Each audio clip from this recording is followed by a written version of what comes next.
That's our friends from ABC News, right, J-Dog? Rachel Scott, thank you, Rachel. And of course, President, how ironic is this? Nikki Haley, give her credit, fighting on. We'll see if that lasts up until South Carolina. Good morning, by the way. Good morning, New Hampshire. Good morning on the pulse of an age. Good morning up into Maine, York County, Portland, Maine, where they need more good news talk. So we're filling the void. WTSN Seacoast in New Hampshire, right up into York County into Portland, Maine. 98.1 FM, 1270 AM.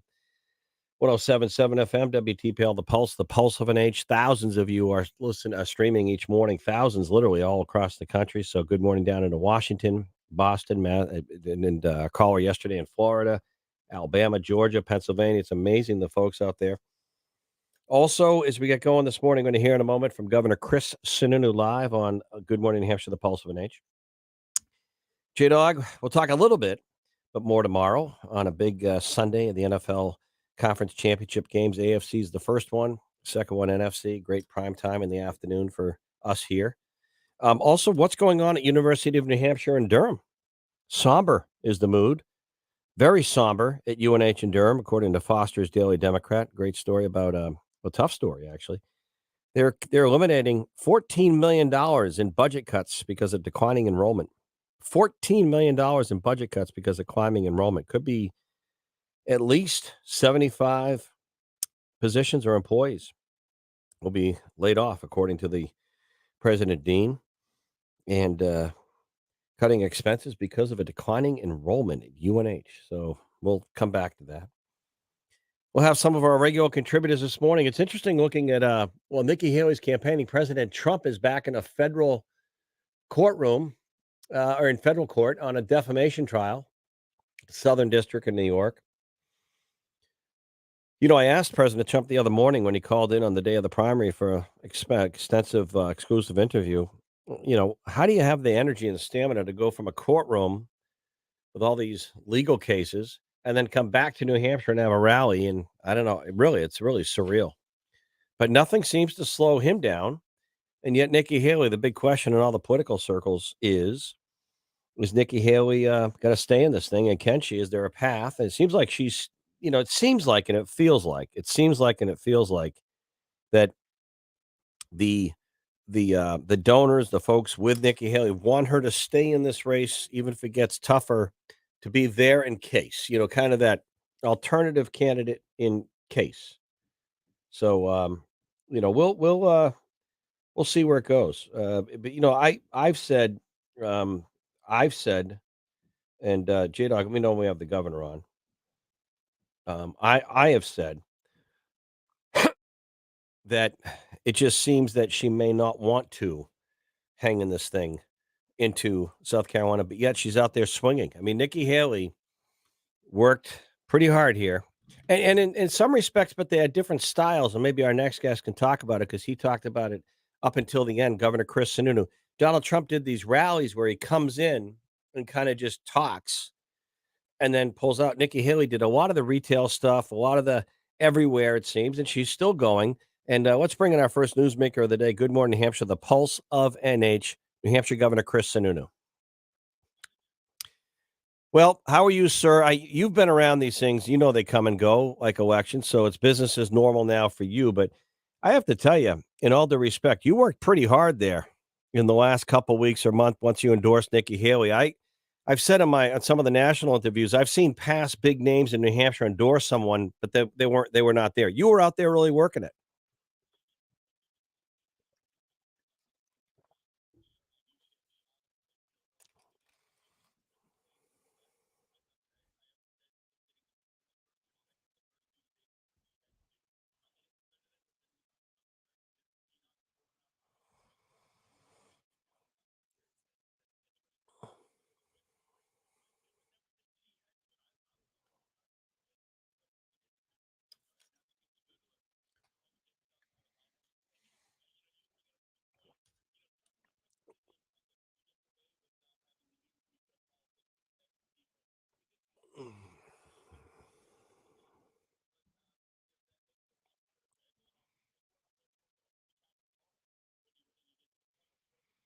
Right. Yeah. Governor Sununu, I want to ask this. Looking at the numbers in New Hampshire, and we have an updated kind of total tally from Secretary of State Scanlon, record turnout. It seemed to me, and I said this on election night with our analyst, at St. Anselm, that Trump did really well among the Republican primary voters. Nikki Haley did really well among those independents, and that obviously was the sweet spot for her, the non-Trump voters. But going forward, even in South Carolina, how is she going to win a Republican presidential nomination if she has a tough time winning the Republican primaries with Trump in the race? Because he seems pretty tough to beat. And you look at all the people that have stepped out and given up. She's in there, but how does she do well? Is it a difficult path going forward for her, even in South Carolina, her home state?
Hmm.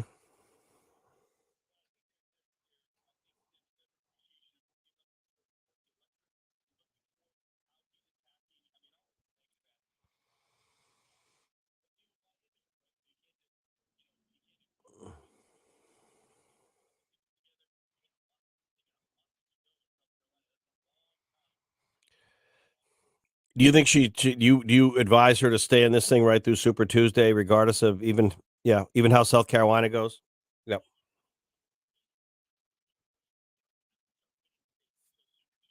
Yeah.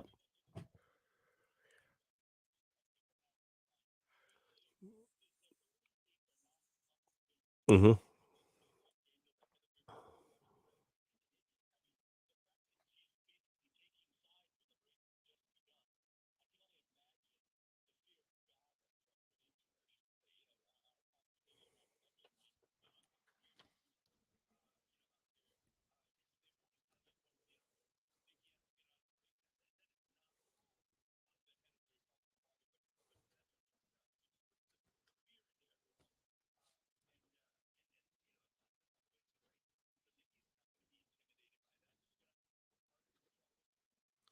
Governor Sununu, before I let you go, any surprises? You know this state so well. You've had four back-to-back winning gubernatorial elections. Any surprises from this primary or was it about what you expected?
Right.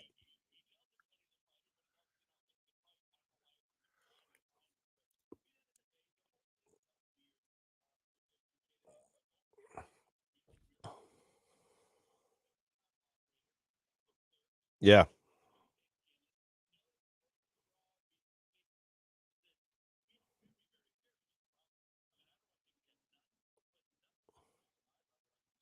Yeah.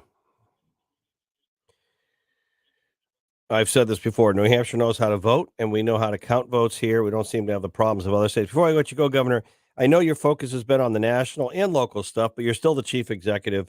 So back at home, this story about that sort of came and it didn't really get a lot of attention because of the primary about University of New Hampshire Durham, $14 million in cuts, declining enrollment, maybe 75 positions, declining enrollment. What's your reaction to this story?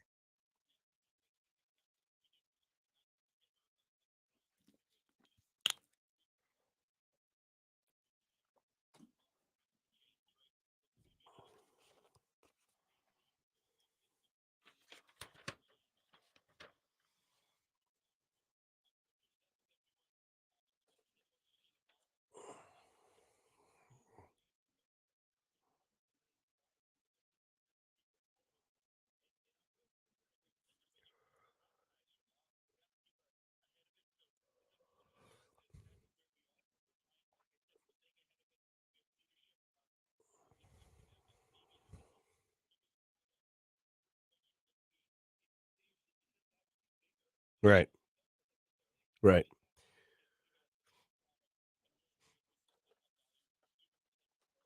And Governor, I'm going to let you go, but I would be remiss if I didn't ask you this because I always look at reflections already. It's a couple days after the primary.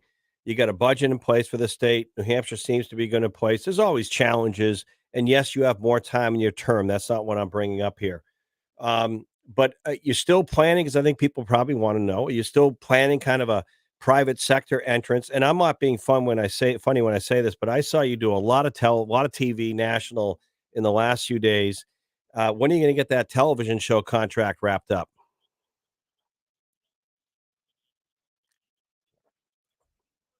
No, I think CNN or Fox, CNN, one of these people is going to offer you a show.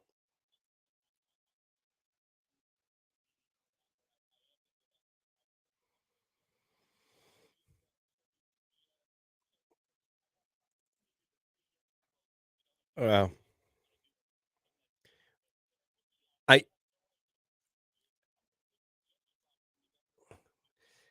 Yeah, there you go.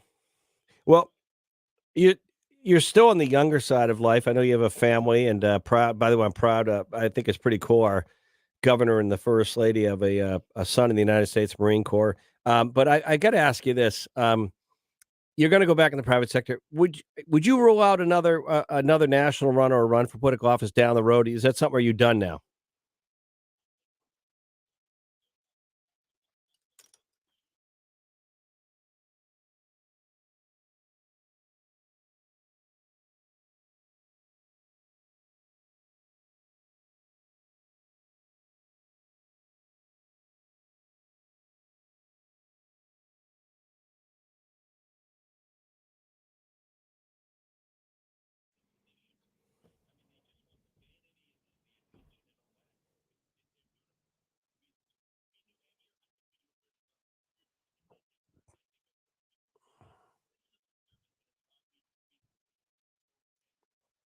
All right. Thank you very much, Governor Chris Sununu, on this Thursday morning.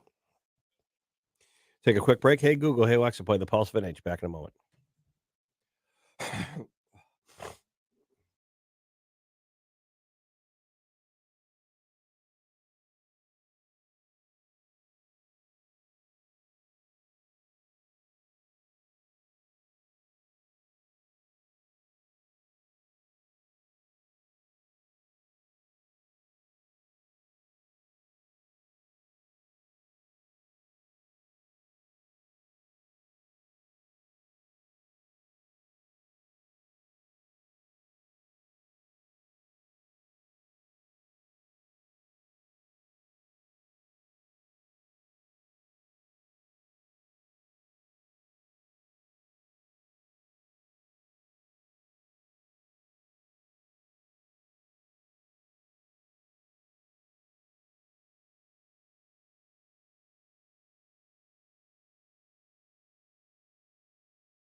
All right, welcome back on this Thursday. Pretty nice looking day out there, actually. Jade Judd, pretty mild out there this morning. Had some rain overnight.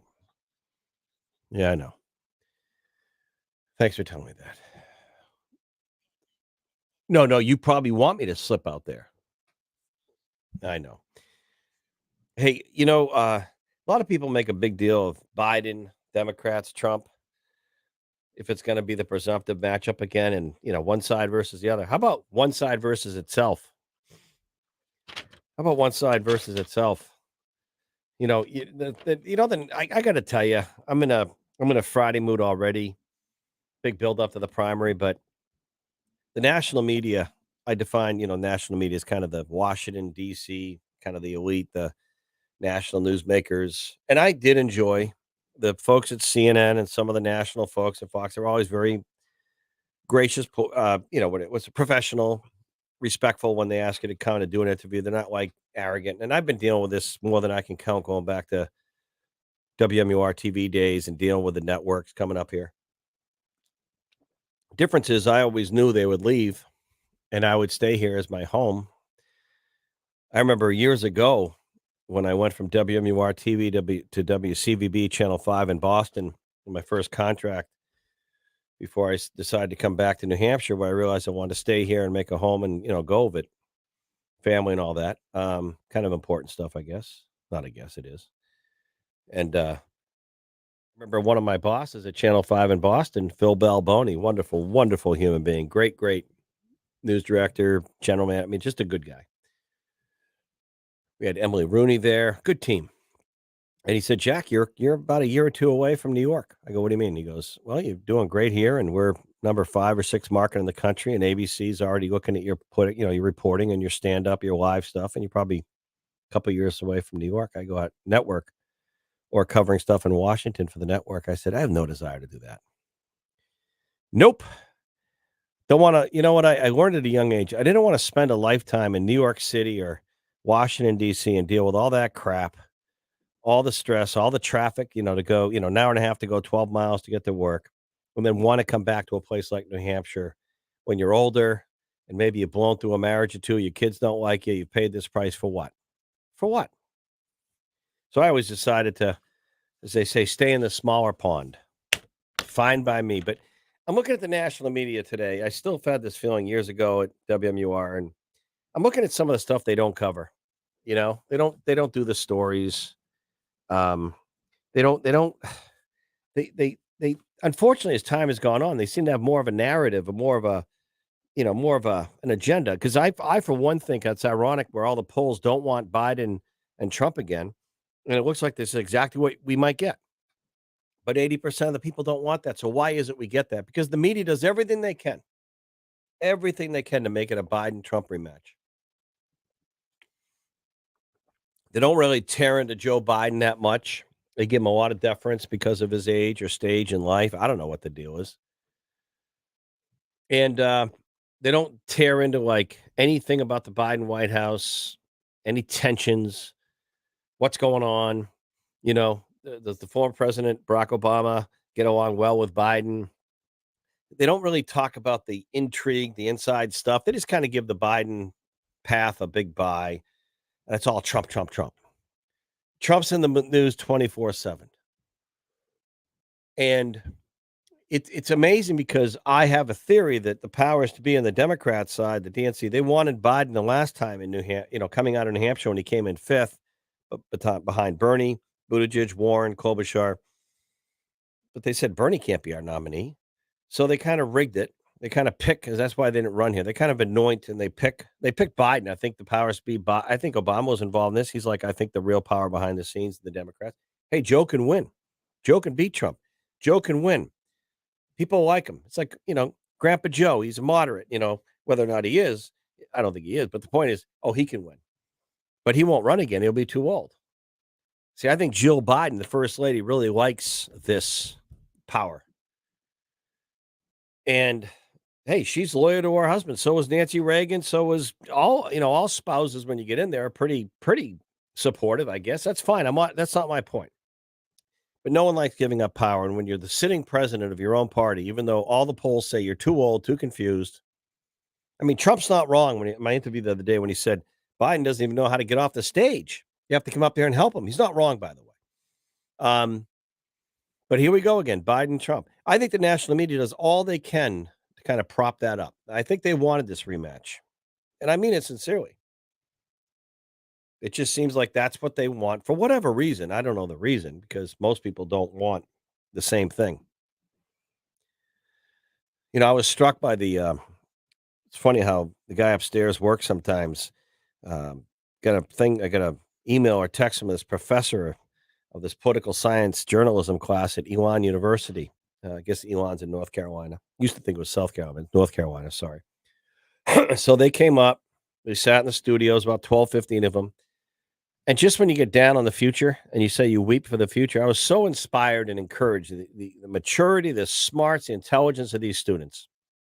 Wonderful, respectful, smart. Came in the studio the day that Nikki Haley came in here before the primary. They get to meet the newsmakers. They came over to St. Anselm when we're doing the live coverage. They get to see all the media. So I asked a few of them, what do you think about all this? They said, what do you mean? I go, what do you think about if it's Trump, if it's Biden, Washington? You know what they said? They said, Jack, no one listens to us. We vote. We're 21, 20 years old, but we have no say. I go, what do you mean you have no say? Well, we have no say. We don't want, no offense to either one, we don't want two old guys running the show, but we're powerless. No one cares what we think. I said, oh, they will because you're the voters of tomorrow, but you're voting today. They go, it's all bought and paid for. I said, what do you mean? They go, Washington. The whole thing. They don't listen to us out here. The whole thing's bought and paid for. You get these people who are 80 years old in Congress. They're become rich and powerful. We can't change a thing. We're young people. I go, whoa, whoa, whoa, whoa, whoa, whoa, whoa. Wait a minute. You're not wrong. And that's why Trump resonates with so many people because they're pissed off. They don't like Washington. I said to some of the national media the other day when I was talking to them at St. Anselm, I go, you don't get it. When they're asking me, like, why is Trump doing well in New Hampshire? New Hampshire's this is what you know what? Here's the ultimate irony, and you reach a point in life where you don't give a damn, and I'm going to say it. You want to know the ultimate irony? My buddy Joe Moore and I talk about this all the time. Joe, here you go. The ultimate irony in all this stuff. You ready? The national media asked me the other day at St. Anselm talking about why. So the DNC doesn't want New Hampshire to go first. And the BS reason they give is we're not a representative state. We're too white. We're not we're a small, affluent state. And most of America, I guess, is anything but that. So they took away our primary. But yet then the media people, the national media people the other day said, Jack, not on the air, but I'm about to do the TV thing. What's the appeal Trump has in New Hampshire? You're an affluent, smart state. I go, wait a minute. What are you asking me? You think all the people that vote for Trump are idiots? Stupid? See, that's their mindset. Anyone who votes for Trump is an idiot. And they're the ones shaping our national newscast. Why would people in New Hampshire, a really smart state, but wait a minute, if we're a smart state, why is the DNC taking away our primary? See my point, the hypocrisy? And I said to him, do you remember was it Oliver Anthony's song?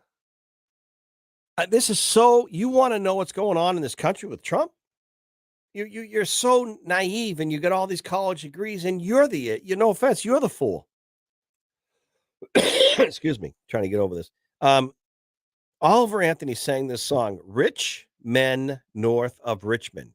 Richmond is Richmond, Virginia, outside of D.C. Rich Men North of Richmond. So here's this guy. The song goes viral. As J-Dog points out, not just of country music, but of all music for like a couple weeks. Number one song in the land. What was he singing about?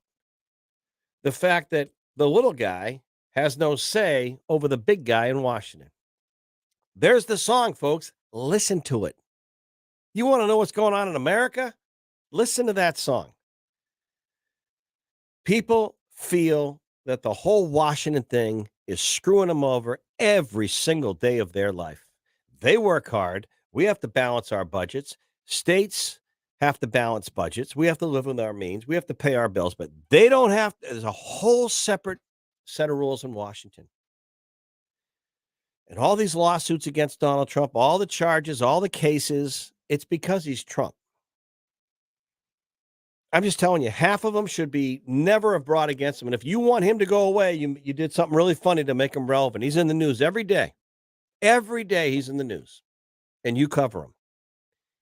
Richmond, north of Richmond, was talking about how Washington is a cesspool.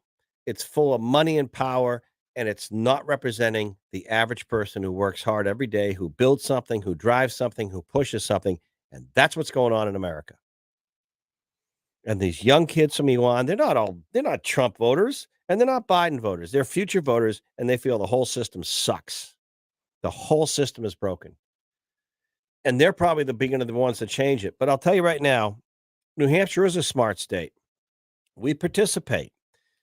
More people know here about civic engagement. When you go to someone in New Jersey or California or New York and you say, "Who's the Senate minority leader?" And they look at you like, "What?" They don't even know what day it is half the time. We are smarter here, and yet the DNC knows we're too smart, so Biden was going to get clocked here again, so they screwed us over and took away our primary. Trump does well here because people are pissed off, and they may not like him, but they say, "You know what? He's going to go down there and drive them nuts because I've given up on the whole thing." And that's what's going on. Listen to that song again that was everywhere for about 3 weeks. And I remember when it came out, I remember the host of The View, those really intelligent, great women on The View or whatever that show is, and all the other networks, they were ridiculing how he was dressed. One of them said he looks like a white supremacist hillbilly. That's what they said at the time when this guy sings this song about Richmond, north of Richmond. And then a lot of wingnuts who are just so human rabies screwed up in their head, like they ate some mushrooms that made them hallucinate, or I don't know what human rabies. Were saying, "Oh, he's going to be backed by the Koch brothers." Because there's no way he'd sing a song that would go that quick. I mean, J-Dog, you pointed this out. Didn't it bump Taylor Swift off the top? Yeah, but this guy out of nowhere bumps Taylor Swift off the charts because his song hit a chord. It hit a note. And if you don't see that, well, who's the smart one? Some commentary, 603-228-2080. Back on Good Morning New Hampshire. The Pulse. Governor Sununu just called the RNC chair, Ronna McDaniel, the RNC chair, an idiot and quote unquote a scared puppy dog of Trump for calling on Nikki Haley to pull out of the race after New Hampshire. Back on the Pulse of a Nation in a moment.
Hey, J-Dog, just to remind some folks, maybe in the next hour, I'll give you time because I know you're doing game stuff for later, game logs. Who do we have later, by the way? I fell asleep last night. Did the Bruins, are they lose to Carolina? Yeah, I could see it was 2-0 when I was half awake. Richmond.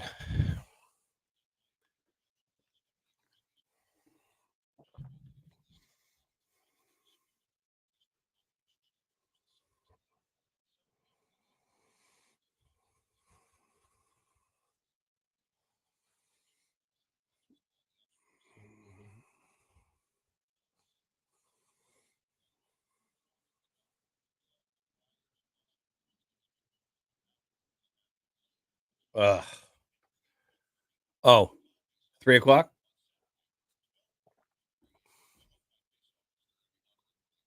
Oh, remember Barb, great legend Schultz and all the history of the Bruins.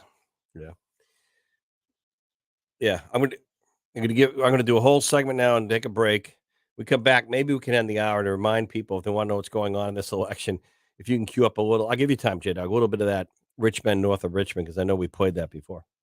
Oh, because of StreamYard? Well, we'll cut that because I'll cut it. So here's kind of the deal to post thoughts on the presidential primary. Record turnout, but all the hypocrisy. I was talking about that college group from Elon University and what I learned from them. And they came here to learn from me. That's kind of the irony, isn't it funny? They came here to hang out, the professor, watch the interviews, how we do it, all the candidates. They were there at St. Anselm when the President Trump called in, and then Nikki Haley first, then Trump, and people voted. And I'm the one who probably gleaned and learned more from them. They came here to pick my brain and my time with them and talking to them in between the breaks and their professors. I picked their brains because they're the future. Would it be nice if half the people in Washington in their 70s and 80s that are worth millions of dollars in public service realized who the future is and who matters versus their own self-interest? I'll tell you, Nikki Haley had one good line during the primary. Washington has become the most expensive nursing home. Isn't that a great line? Isn't it true? Come on, let's all be honest. I don't care if you hate Trump, if you love him, if you don't like Biden. I don't care. I really don't. I'm tired. It's been a great week. Very blessed to do this. But can I be totally honest? Like, this is how I do it. Like, if we're in a living room, I'm not going to yell and scream and call you names that we don't agree. Can't we all be honest? Every single one of us has given up on Washington. I don't know a person that tells me that they think it runs well. And every time Washington is threatened with a candidate or a musician or an artist or an actor that wants to change it, oh my goodness, the name calling starts. Oh moly. Because no one really wants to change it. People like power, greed, and corruption. They love it. The system works. Believe in it. Are you kidding me? Believe in it? These college students, 21, 20 years old, tell me that no one listens to them. They look to the future. One of them said, Jack, I don't even know why I worked this summer. They took some Social Security out. These morons in Washington, there won't be anything there when I get there. She was right. $34 trillion in debt, and we don't talk about cuts? What the hell is going on? I'm a pro market person, and I know industry and businesses have a right to lobby Congress, but do you know how bad it's gotten? Big pharma, the whole COVID thing taught me one thing: don't believe them. Learn how to educate and take care of yourself. Build up your immune system, get healthy, lose weight, because they are just going to give you a pill. I was thinking of this last night because I was going between Blue Bloods, Tom Selleck, and the Bruins. Tells you what makes me tick. And I'm watching these ads, J Dog. You've seen them. What was it? I wanted to bring it up on the show, and I didn't have anything to write it down. Is it true? Truly, one of the begins with a T for like COPD. So take this pill if you have some slowness in breathing, but the pill can cause stroke, death, heart attack, suffocation, potential, all these things. If I'm just having a little problem breathing, why do I want to take a pill that's going to kill me or could?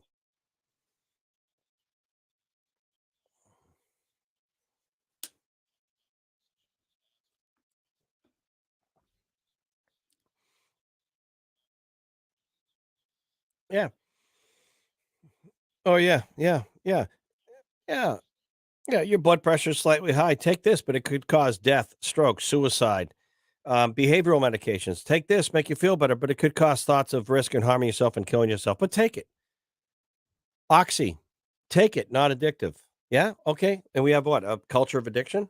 I mean, I'm just looking at this going, and what do we do about it?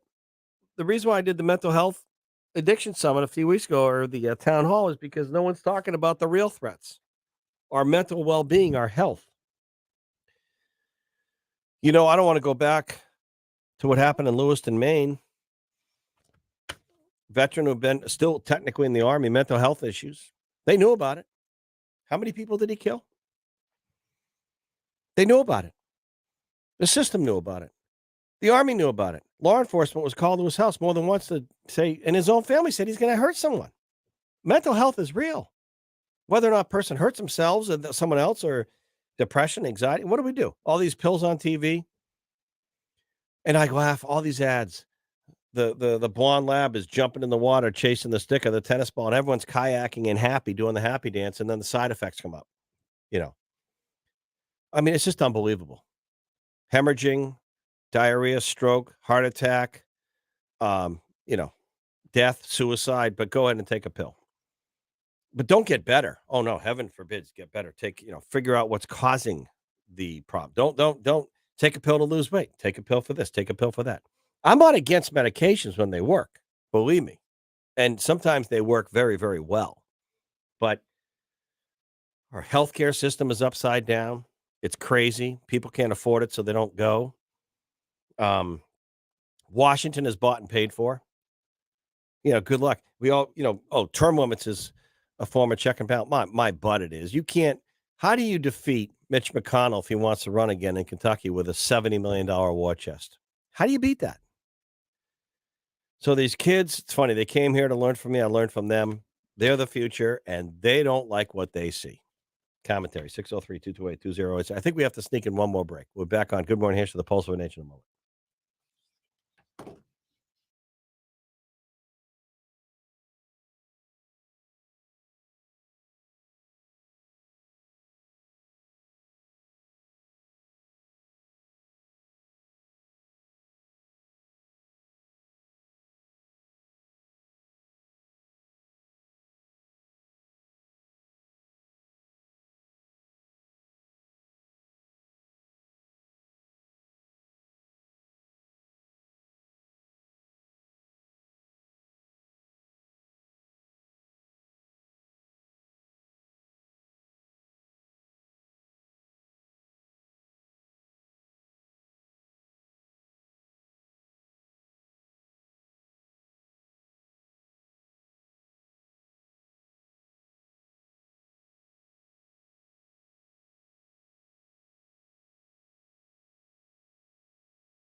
All right.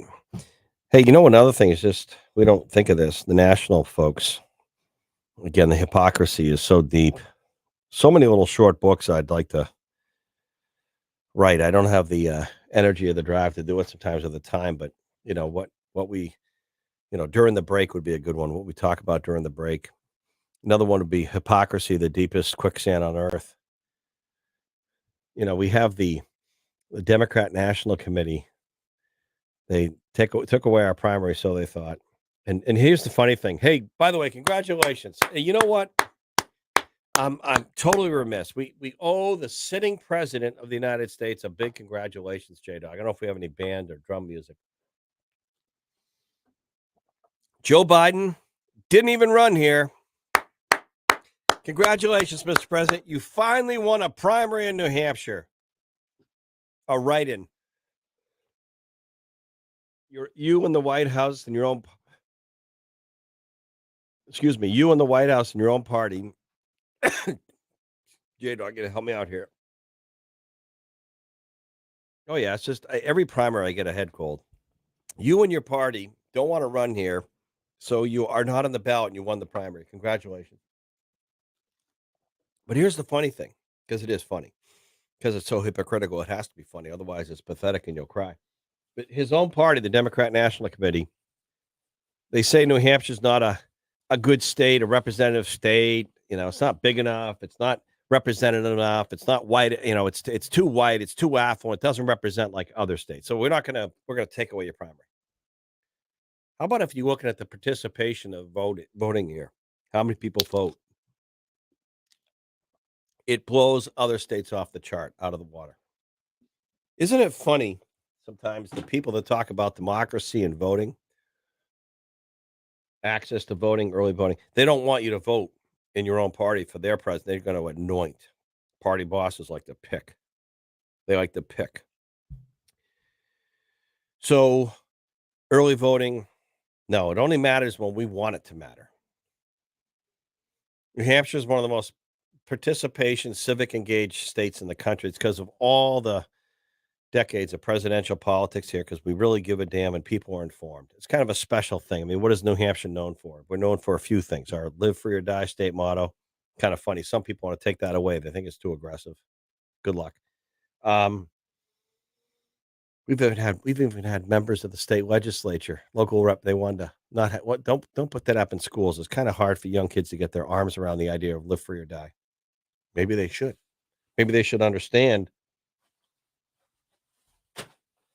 Everything's dropping off the table in the studio. Maybe they should understand that sometimes if you don't have freedom, you don't have anything. Live free or die. But anyway, isn't it funny that the one state we have such a high level of participation, record turnout. We're known for the primary, maybe maple syrup, some granite, White Mountains in New Hampshire, beautiful state, no income, no sales tax. And by the way, since I'm kind of on a Friday mode here, isn't it funny how the state of Maine, right next door, their unemployment rate's going up, ours is coming down. They don't. They have income tax in Maine, sales tax in Maine, and it's such south of Portland. It's become such a blue state. They have cost of living's going up, taxes go up, anti-business philosophy, anti-business policies. Why is our unemployment rate going down? Why do we have more jobs available? 2.5% unemployment, one of the lowest per capita unemployment rates in the country. Maine goes up. I don't get it. But look at Maine. I mean, come on. Can I be honest? You may not like Donald Trump at all. They got a Secretary of State there that is such a political activist. All these other states have looked at this 14th Amendment thing that Trump can't run because he caused an insurrection. Oh, okay. Hasn't been convicted, hasn't been charged with that. I mean, convicted of it. And you want to kick him off the ballot because of your political belief, not the law. Your own political belief. You read this thing and you interpret that he did all this, so you Secretary of State, you take him off the ballot. And you don't even know that you help him every time you do that. You think I'm gonna hurt Donald Trump. I'm gonna put a dagger right now. You can't run in the state of Maine. because I've read this 14. Oh, and he did this. He caused it. So I hate him so much. Take him off the. And guess what? He'll be on the ballot in Super Tuesday. I think Maine's a Super Tuesday state. You know why? Because Maine doesn't matter. The state of Maine is politically irrelevant. The state of Maine is politically irrelevant in the country. I'm just telling you. It's true. Little New Hampshire, not the same population, but physically it's like this compared to Maine's like, as big as a country. Maine is politically irrelevant to the rest of the country. Seriously, they just are. And I know we have a lot of listeners. We're on WTSN, Seacoast, New Hampshire, right up into Maine. I'm telling you, you tell me I'm wrong. Well, how is Maine relevant in this country? And it's sad because Maine used to be such a great. I said you earlier, my first TV job was in Maine. I remember Joe Brennan, Democrat governor, but a pretty moderate guy. He understood business. Jock McKernan. I remember some governors up there. They got it. Maine was different. Legislature in Augusta, I think it was Augusta. Yeah, their capital. They were. I used to cover it for the main Bangor, Portland TV stations. My first job. They were pretty middle of the line. But now, south of Portland, it's just so far left. And look at the Secretary of State up there. I'm just telling you, it's just like politically irrelevant. So there you go. I've ticked off the state of Maine, but tell me I'm wrong. Go ahead and tell 603-228-2080. Come back. Good morning, New Hampshire. Hey, Google. Hey, Alexa, play the Pulse of an H.